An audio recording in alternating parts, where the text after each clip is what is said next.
Hi everyone, another day, another EA. So, i-share ko lang sa inyo itong trade sa GBP USD nitong umaga lang, itong opening ng London tsaka New York session natin. As you may know, sa mga traders natin na trade na tong GBP USD, isa ito sa napakagandang i-analyze yung market kasi napakaganda kasi yung market structure niya is napaka-predictable, guys. So ito, para sa mga I suggest ito yung magandang i-trade mo, guys. Gamit yung strategy ng system. Kung gusto mong i-maximize yung trade ng EA, pwede mong gawin. So ito, i-go over ko kayo, i-run through ko kayo, i-explain natin isa-isa kung paano mag-determine ng trade upon opening ng market. So ito, dito tayo. Ayan, so ito, nasa close lang natin itong mga ibang tab dito. Ayan, nasa GBP USD tayo sa 30 minutes time frame tayo. So ito muna, i-determine muna natin. So ito, guys, hindi tayo professional trader. Maalam lang tayo, guys. Yan. Kasi baka tawagin tayo ng iba na hindi tayo. Marunong lang tayo mag-trade. Tsaka ito, may mga tools tayo na ginagamit dito. Sabi ko nga, para mas convenient yung trading. Gamit kayo na ito, guys. Ito yung trading mat. So, ipapakita ko sa inyo kung gaano siya ka-convenient. So, ayan. So, dito muna tayo sa London. Opening market. Yan. So, lagay ko lang dito. So, ito, as you can see, ito, guys. So, meron tayong minamark dito na candle, special candle. I can say special candle, guys. Minamark natin yung candle high.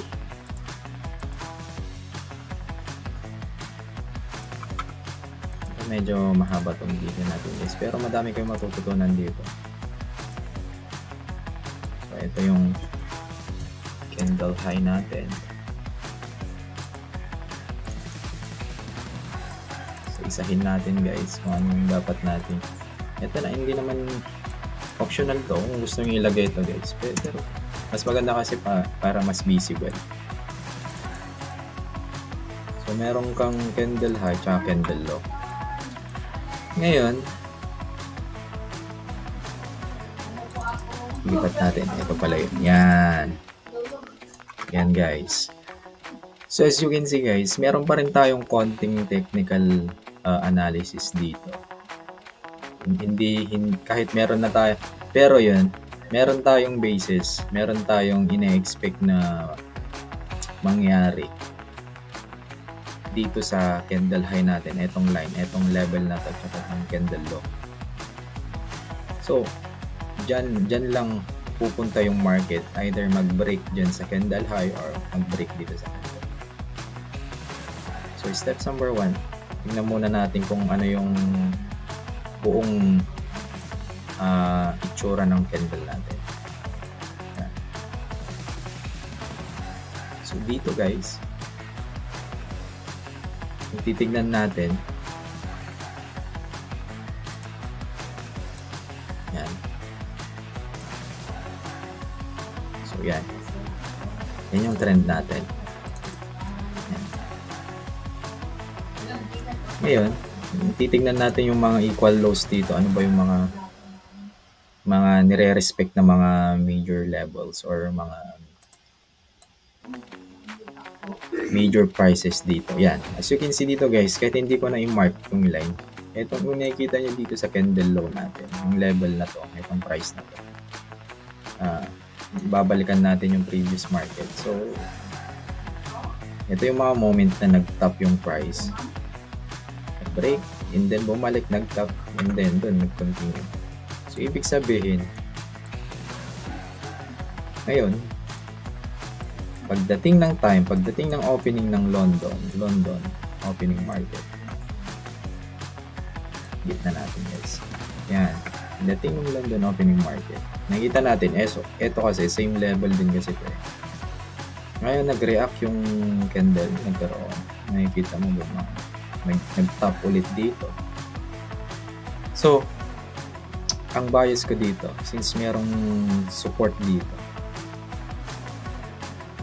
ang i-consider ko dito na position ko is buy. Buy and trade tayo dito. Yan. Ngayon, since ito na yung candle natin, na-mark na natin yung candle high at candle low. Ngayon, mag-expect ako ng candle na either mag-break at mag-close above na itong candle high na to or itong price na to, 1.34757. Yan.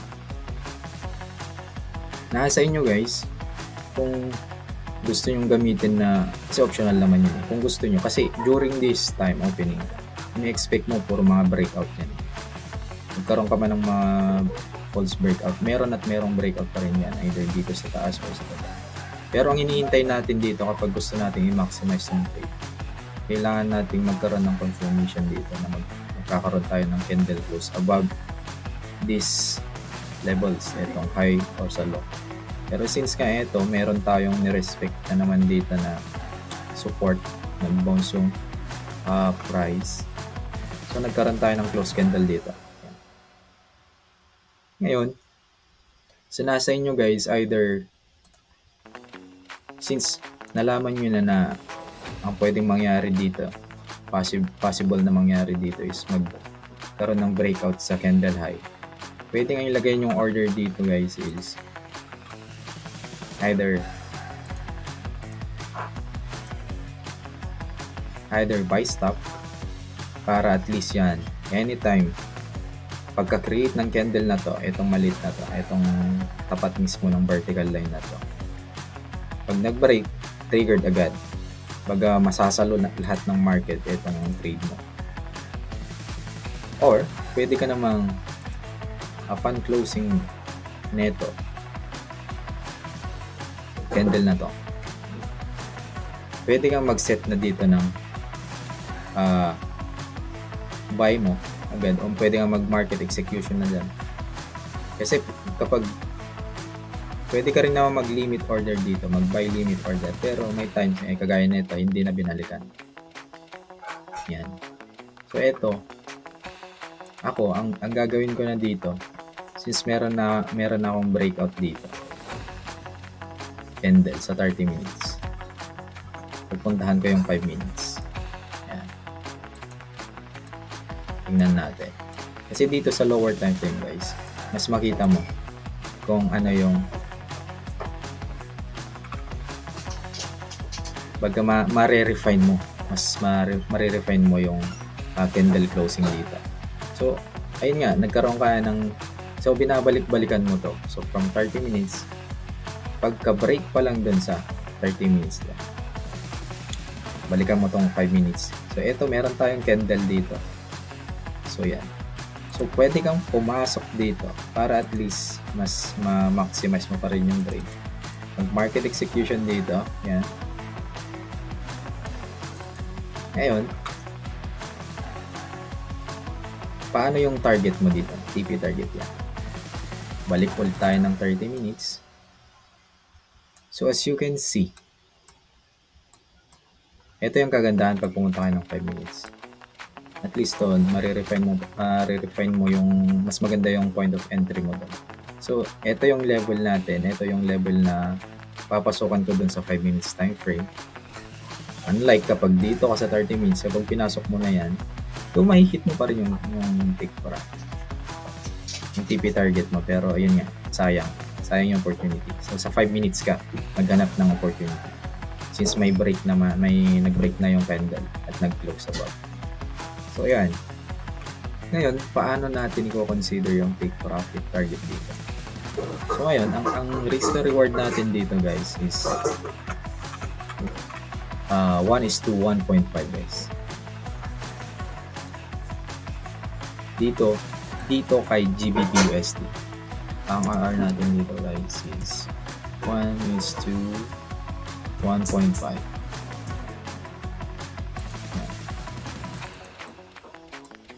So paano natin i-calculate 'yon? Yan. Sabi ko nga sa inyo guys kung gusto nyo. Pero ito, usually ang i-consider ko dito para masalo ko lahat. Since ganun yung system natin yung EA. Ang ginagamit kasi ng EA, breakout strategy. So ang ilalagay ko na dito, since na-confirm ko naman na, kasi ayun na yung bias mo eh. So dito, magbabay lang yung titignan ko position dito. Ilalagay ko dito, buy stop order ako dito. Pagka-create nito, pagka-open pa lang nitong bagong candle na to, i-ready ko na yung buy stop order para masalo ko. Ngayon,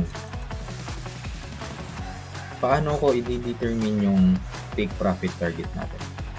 Ito guys. Buksan ko ninyo yung calculator nyo. Ito rin yung iniisip ko eh. Iniisip ko na based dito sa candle length, makikita nyo na rin dito sa trading panel natin based doon, para at least malaman nyo kung ano yung TP target nyo dito. Yun guys, puro lahat ng mga details, mga information may i-incorporate natin dito, malalagay natin. So yan, kasi from time to time nag-iiba yung length ng candle na to eh. Itong minark natin na candle high tsaka candle low. So ang gagawin natin dyan, etong candle high, kunin mo yung price 1.34757 minus eto candle low 1.34636. So yan yung difference nila from candle high hanggang sa candle low. Yan yung difference. Ngayon, paano ko itatarget yung TP ko sa buy? Etong nakuha mong difference na yan, multiply mo lang yan ng 1.5. Yan. So, ito yung i-add ko dito sa buy level ko para makita natin yung TP target natin. Ano ba yung buy level natin? Yun. Ipa-plus ko to, na-multiply ko na siya ng 1.5 plus 1.34757. Yan. So, since 5 digits yung instrument natin dito guys, i-round na lang natin to. 1.34939. Yan. 1.34939. May lie tayo dito. 1.34939.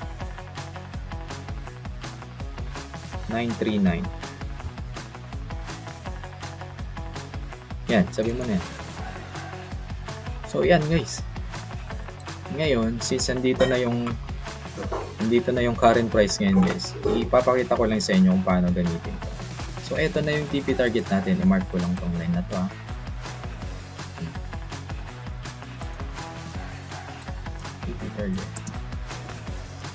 TP target. Yan. Ito na yung TP target natin guys. So, as you can see, meron ka ng mga kompleto na. Meron ka ng entry, buy entry. Meron ka ng stop loss dito. Meron ka ng take profit target. Yan. So yun guys, since 1:1.5, so willing tayong ipalos yung ito, the whole 1%. The whole ito. So 1:1.5. So 1.5 yung target natin na guys. So dito, since buy entry tayo, ngayon, para mapakita ko lang sa inyo, ang current price kasi natin is nasa taas na 1.35. So, papalitan ko tong order type. Gagamitin or papalitan natin siya ng limit. Yan. So, buy natin. Ang buying price natin is 1.34757. Ang stop loss natin is 1.34636. Yan. Kapag nalagay nyo sa trading panel, trading manager natin, etong buy entry tsaka buy stop loss or sell entry tsaka sell stop loss, magkakalculate na yan ng max lot size mo. Ayun. See? Binigay na sa iyo yung information, yung maximum lot size. So, it doesn't mean na ito yung palaging gagamitin mo, no? Para magkaroon ka lang ng idea kung ano yung maximum lot size mo based sa distance or sa stop loss mo at saka dun sa risk per trade mo na 1% or whatsoever na percentage ng gusto mo per trade. Pero, ayan yung practice ng mga traders, 1% of your balance. So, yan, yung 6, itong demo account natin na to. So, yan, pinapakita ko lang dito na ito yung 1% niya. And upon putting all the necessary entry by entry tsaka yung stop loss niya, nag-calculate na siya ng recommended maximum lot size natin. So, nasa inyo guys, nasa inyo kung ano yung percentage. Kasi dito sa settings ng EA, mapapalitan dito. Ayan, naka-default yan ng 1%. Ngayon, eto guys, since dito sa trading na to, hindi tayo gagamit ng multiple targets. Or nasa inyo kung gusto nyo mag-multiple targets. Pero dito, eto ginagamit ko to sa gold. Kasi may mga signals na binibigay, ang daming mga levels of take profit target. So eto. So pwede natin i-maximize yung number of TP targets sa 4. Ibig sabihin ito, kapag nilagay mo to, so meron ka ng calculated lot size, maximum lot size na 2. Okay, so meron kang tina-target na 4 dito. So make sure na TP1 and TP4 are all filled up or nalagay mo lahat ng mga TP targets mo dyan from TP1 to TP4. Yung nilagay mo dito na maximum lot size, i-divide niya kung ano man yung nilagay mo dito. So since meron kang 4 na nilagay dito na TP target from TP1 to TP4 tapos 4 dito, yung 2 na lot size mo, i-divide niya into 2. Sana yung calculator natin, guys. Yan. So 2 lot size mo divided by 4. So ang mangyayari, since na-fill mo lahat yung TP1 to TP4 mo, ang magiging lot size mo, each order ticket is 0.5. So pasok pa rin dun sa maximum lot size mo at ang nire-risk mo is 1% pa rin. So ayun yung kagandahan nito guys. So na-calculate na ng EA yung maximum lot size mo. Meron ka na ring recommended na ayun nga lot size. So nagdedepende na lang sa target mo kung ano yon. So basically, ito makikita mo dito, ito yung divisor mo. Yan.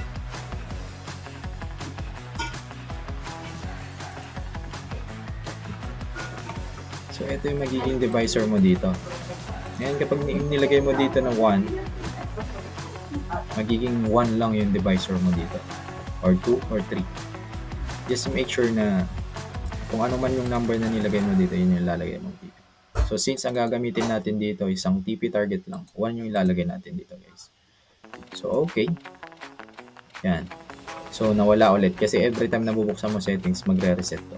Lagay lang natin para at least alam nyo kung paano i-execute gamit tong trading panel. Hindi to, ito guys, sabi ko sa inyo kapag natutunan nyo to, kapag nagamit nyo to, ang laking tulong nito. Kasi lahat ng mga details, kumbaga may mga binabato sa inyo na signals or may level of targets kayo, lalagyan nyo na lang dito guys. So kompleto to. So yan, ulitin natin yung buy entry natin 1.34757. Stop loss natin is 1.34636. Ang TP1 natin kasi ang number of targets natin is 1 lang, right? Ito, meron tayong TP target dito, ito lang. TP target 1.34938. Yan. 34938 yan. Yan. So yan. So yung lalagay natin dito sa lot size 2. Okay? Buksan ko lang yung terminal guys. Yan. Para at least makita nyo. Yan. Ngayon, nilagay ko dito lot size 2. Okay? Ito na yung mga parameters natin. So, since ang price is nasa taas, limit tayo. Limit. Yung kakalimutan dyan, guys. Pag pinindot ko yan, nang may magpa-prompt, place multi-target buy orders. Ito, isa lang yung TP natin. Nandyan na yung order guys, nandito na. Natabunan lang nitong mga object lines natin dito, pero nandyan na. So as you can see, yung price natin 1.34757, yun. Stop loss 1.34636. TP1 or TP 1.34938. Yan. Ngayon, yan na guys. So since calculated na yung gusto mong i-risk for trade, so ito yung possibilities or ito yung estimated na pwedeng malos sa'yo. Kapag hindi nag-materialize yung trade na to, malolos ka ng $631.93 or malapit dyan.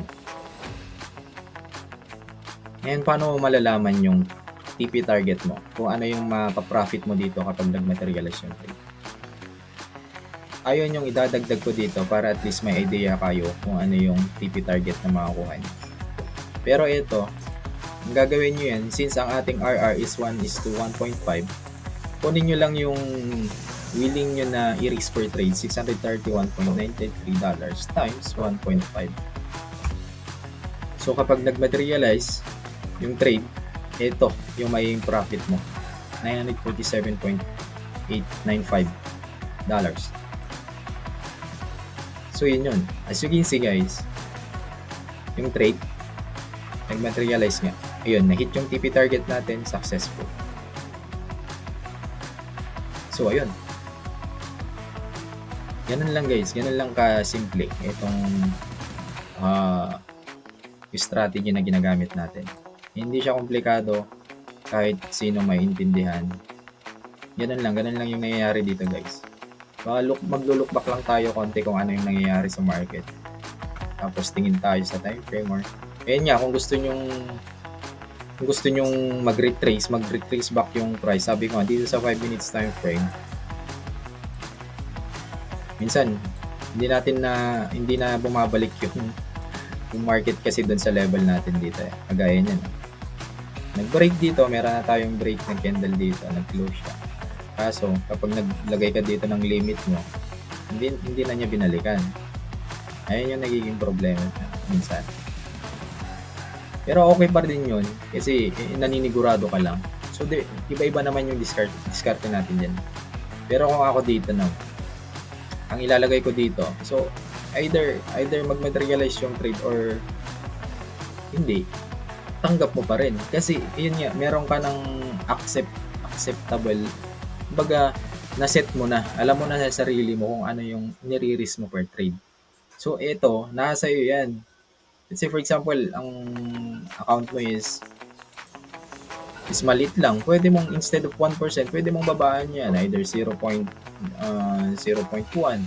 Yan. 0.1%. Ayan. Ito.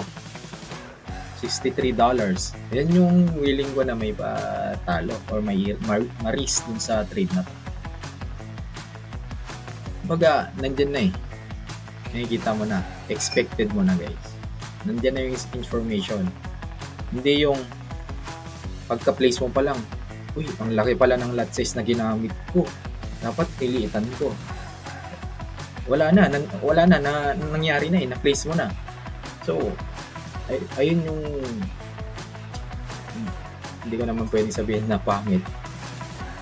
Lalo na kapag nare-receive mo yung mga signals or what, nararatel ka tapos place na ako, habulin ko to. Tapos multiple targets pa. Imagine that. Lahat ng pressure nandun na. Sa lot size positioning. What if, yun yung pala yung pino-point out dito guys. What if, ang nalagay mo dito instead of like, ang accepted mo lang na ang maximum lot size lang na pwede is 2. Let's say 2 lot size. Example lang guys. Yung nai-type mo 2 instead na 2 nalagay mong 20 or what. Hindi sa ina-exaggerate ko. Pwedeng mangyari to guys. In reality. Pwedeng mangyari to. Yun yung kumbaga in-anticipate natin. Yun yung mga nakikita kong problema talaga. Baga sinosolve lang natin gamit itong mga ganitong mga tools. Wala na akong masama, di ba guys? I mean, kung saan ka mapapabuti, kung ano yung makakatulong sa'yo, kung ano yung makakapagbigay sa'yo ng convenience, yun yung pipiliin mo. Hindi yung random lang na ito mag-lot size ako dito, maganda yung market, ito yung lot size ko, gagamitin ko. At the end, madaming mga nadidiscount. So, yun lang yung motto natin guys. Work smart, not work hard. Kasi, kapag naka-live ako, totoong pera yan. Ano yan, nagra-random ka lang na, eto, pasok ako. From time to time, naglalat size ka ng kung ano-ano lang. Mas maganda pa rin guys na meron kang proseso. Well calculated, may sistema ka, systematic yung trading mo. Lahat naman ng mga ginagawa natin may mga plano dyan. So dito rin, lalo na dito sa trading, lalo na hard earned money yung ginagamit mo sa live account. So better to have this kind of tools. For me nasa inyo guys. Pero ito, pin-explain ko lang sa inyo yung relevance information about this trading manager na dinevelop natin. So nandito na lahat guys. Pwede yan. Since ito, kung gusto mong nakatrail yan, at least habang tumataas yung nagmamaterialize or nagkakaroon kaya ng profit, pwede mo nang yan, sumusunod na yung trailing niya based dito sa distance ng pips mo. Nandito lahat yan guys. Yan sa previous video natin na diniscuss.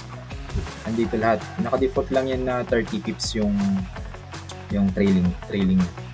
So nasa inyo guys. Para at least nakalock na yan yung profit nyo habang tumataas yan, nasisecure na. And then eto guys, meron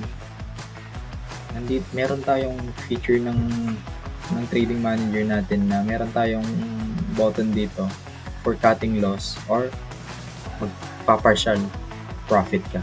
Imagine, ito pwede mong palitan din, naka-default lang ng 50%.